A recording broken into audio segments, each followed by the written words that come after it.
que vous allez bien. Aujourd'hui, nous nous retrouvons pour une nouvelle vidéo.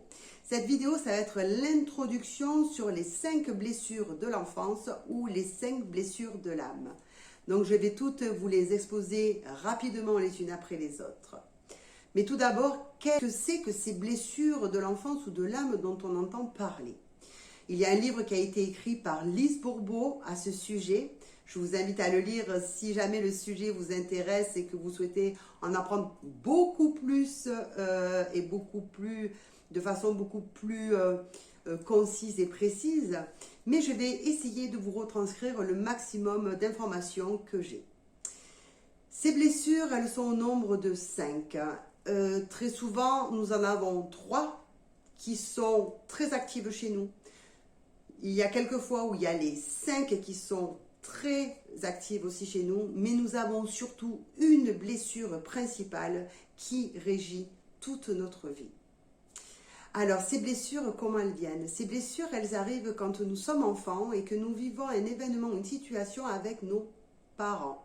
Alors, nos parents ne sont pas responsables de la façon dont nous avons compris ça et ingéré ça émotionnellement. Donc, il ne faut pas en vouloir à vos parents, mais c'est nous, avec notre propre émotivité, sensibilité et selon l'âge qu'on avait et les besoins qu'on avait à cette époque-là, qui a créé une blessure en nous.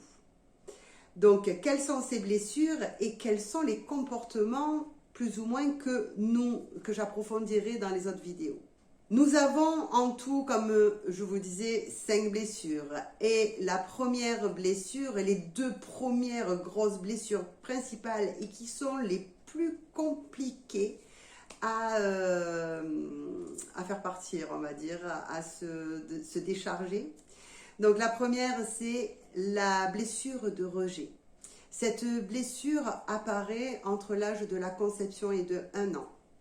La personne qui va avoir cette blessure de rejet en elle, elle va mettre un masque. Pourquoi mettre un masque? Elle met un masque parce que cette émotion très forte qu'elle a ressentie, elle ne veut plus la vivre. Donc, pour se protéger et protéger son côté émotionnel, elle va mettre le masque. Et en ce qui concerne le rejet, c'est le masque du fuyant. La personne va fuir dès qu'il y a une situation qui émotionnellement est trop inconfortable pour elle. Elle s'isole, elle ne se montre pas, elle fait le silence. Et le temps qu'elle digère cette émotion qui était trop forte. Elle ne se met pas en avant, elle est relativement perfectionniste. C'est quelqu'un qui a une grande capacité, mais si émotionnellement elle est impactée, elle va tout simplement fuir, rejeter les personnes avant de se sentir rejetée elle-même. Ensuite, nous avons la deuxième blessure principale qui est la blessure d'abandon. Celle-là s'installe entre l'âge de 1 et 3 ans. La blessure d'abandon, le masque qui est mis par la personne qui vit cette blessure d'abandon, c'est le masque du dépendant. Vous connaissez le dépendant affectif, celui qui se victimise, celui qui se plaint tout le temps, celui qui n'arrive surtout pas à faire les choses seul, celui qui a toujours besoin d'être entouré et qui soit quelque part le centre d'attention. Voilà pour cette deuxième blessure. La troisième blessure, c'est la blessure d'humiliation. Cette blessure apparaît aussi entre l'âge de 1 et 3 ans. Cette personne, elle met le masque du masochiste. C'est-à-dire que, en fait, elle ne sait pas dire non. Elle fait passer les autres avant elle-même. Elle est toujours présente pour les autres et du coup, elle ne s'occupe pas d'elle-même, de ses propres besoins. Elle a honte d'elle-même. Donc, elle se met très peu en avant, mis à part pour se mettre au service des autres. Voilà pour la blessure de l'humiliation. Ensuite, il y a la blessure de trahison. Alors, la blessure de trahison, elle apparaît dans la tranche d'âge entre 2 et 4 ans. Cette personne met le masque du contrôlant. Elle contrôle tout. Elle contrôle son corps, elle contrôle ses émotions, elle se contrôle elle-même et les autres.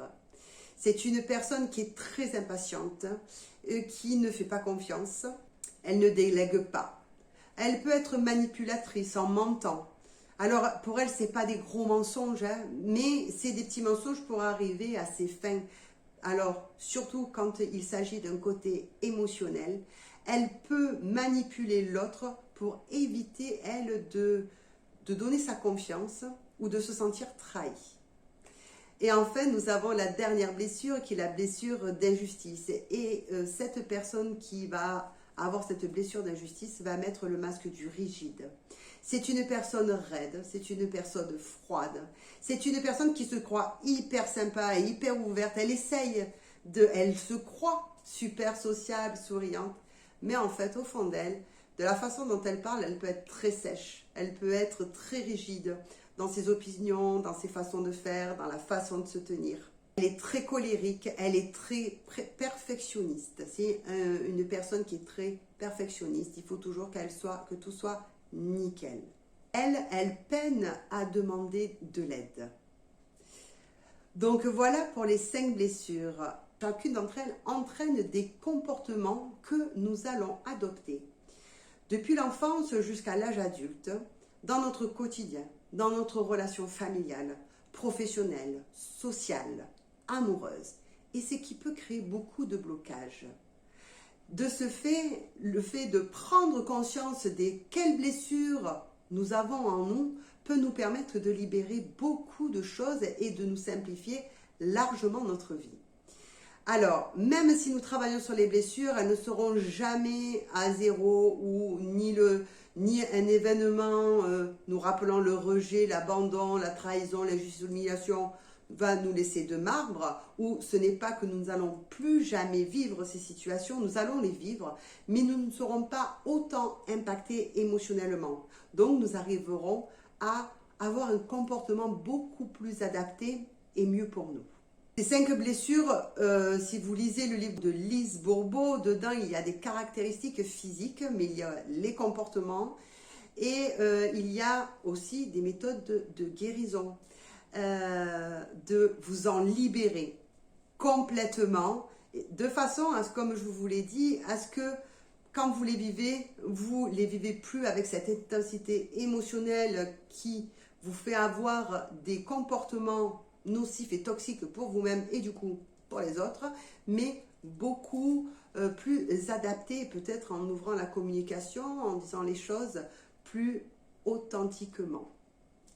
Et je vais vous faire rire parce que là, j'ai pris, moi, les blessures que j'avais avant de commencer le développement personnel. Et souvent, je refaisais ce test, enfin, je l'ai fait par 3 fois, avant, pendant le développement personnel. Et après, on se développe toujours, on évolue tous les jours. Mais ce jour, les résultats que j'ai, et vous verrez que, quand même, il y a une grande avancée. Alors, je vais vous lire. Avant le développement personnel, j'avais une blessure de rejet à 86. J'avais un abandon à 96. Alors, on peut estimer que c'est sur 100, hein, à peu près. L'humiliation, elle était à 62%. La trahison à 80% et l'injustice à 81%. Ensuite, pendant tout le développement personnel que j'ai fait, le rejet était à 51 au lieu de 86. De 37 à 96, j'ai beaucoup diminué cette blessure d'abandon, mais je savais d'où elle venait, donc c'est vrai que du coup, j'ai mis la dose sur cette blessure. Ensuite, l'humiliation qui est à 25 au lieu de 62, la trahison qui était à 72 au lieu de 80, l'injustice à 58 au lieu de 81. Et là, dernièrement, j'ai refait le même test. Et le rejet est maintenant à 32 au lieu de 86, l'abandon 21 au lieu de 96, l'humiliation 18 au lieu de 62, la trahison 32 au lieu de 80 et l'injustice 34 au lieu de 81. Donc vous voyez que tous mes résultats ont largement descendu. Je vis encore des périodes où il y a le rejet, cette blessure d'abandon, la trahison ou l'injustice qui réapparaissent dans ma vie. Mais j'arrive à les détecter maintenant et de me dire, cette blessure, ok, je la vois arriver, je sais laquelle c'est. Avant, je me comportais comme ça, mais maintenant, j'ai travaillé. J'ai fait un travail sur elle, une compréhension, et du coup, je la vis différemment. Alors, la dernière en date que j'ai travaillée, c'est l'injustice. C'était la dernière qui montait un petit peu en crescendo. Et voilà, j'arrive à 34. C'est pas pour ça que quand j'entends, je vois des choses qui sont injustes, ça me laisse de marbre. Mais juste, j'arrive à ce que mon côté émotionnel ne prenne plus l'ampleur et que je devienne plus rigide, impatiente, colérique ou quoi que ce soit. Enfin, moi, j'avais d'autres aspects de la blessure d'injustice. Parce que dans les vidéos, je vais vous expliquer chacune des blessures à ses caractéristiques, mais il n'est pas forcé que vous ayez toutes les caractéristiques pour vous dire « Ah oui, j'ai celle-là » ou « Non, celle-là, je ne l'ai pas trop ». On les a toutes un petit peu. Et en ce qui me concerne, j'ai beaucoup mis le focus sur ces blessures. L'abandon, je l'ai beaucoup travaillé quand je faisais mon développement personnel pendant mes 2 ans de sophrologie. Le rejet, l'humiliation, pareil. Et ensuite, les dernières, j'ai travaillé sur elles avec des séances de MDR. Donc déjà, vous allez avec les prochaines vidéos faire le point sur celles qui vous semblent qui résonnent le plus en vous. Après, par contre, il faut vraiment faire un test avec des questions. Parce que là, par contre, vous ne pourrez pas vous mentir. C'est vrai, quand on vous dit la blessure d'humiliation, le masque du masochisme, non, c'est pas moi. C'est pas moi, je suis pas maso. Mais par contre, si vous faites le test, il faut que ça soit en toute honnêteté avec vous-même. Ça ne vous sert à rien de vous mentir. Il faudra juste répondre à 100% dans l'honnêteté pour pouvoir vous aider et pouvoir travailler ces blessures. Donc voilà, il faut un peu se rentrer un petit peu dedans des fois et se dire ouais, ok, c'est vrai que ça, j'ai le masque, moi j'ai le masque du rigide, j'ai eu le masque du contrôlant, j'ai eu tous les masques donc que j'ai déconstruit au fur et à mesure, et donc je n'ai pas honte de le dire, mais voilà, ça m'a servi dans ma vie pour évoluer et grandir. Je vous souhaite une très belle soirée, je vous dis à très vite, et la première blessure dont je parlerai sera la blessure de rejet. Très bonne soirée à vous et à tout bientôt. Ciao!